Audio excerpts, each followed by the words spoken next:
اینچنین به حدیث شرط خاص داشتم و مجلسی حدیث آدمای بیریش راه نمیدادم. بیریش مقصد کودکایی که حال ریشش نسبزیده است، اما آدمی کلانی بیریش نبود در اون وقت، کافر هم ریش داشت، مردک که شد ریش داشت، الکی ریش نمیتراشیدن. یعنی مراد از بیریش کودکای بیریش.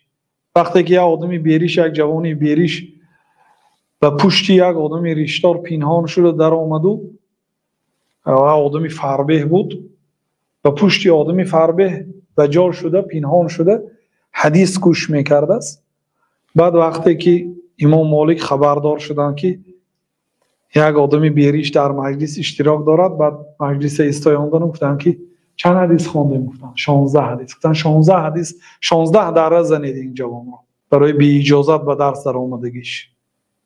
16 دره میزنن. به اون جوان میگه که کاش 100 حدیث میشنیدم و بعد 100 دره میخوردم، برای اونکه الکی وای حقی روایت از امام مالک را دارد. اخبرنا مالکم، و ما مالک خبر داد، گفته از مالک الکی حقی این 16 حدیث را روایت کردن را دارد.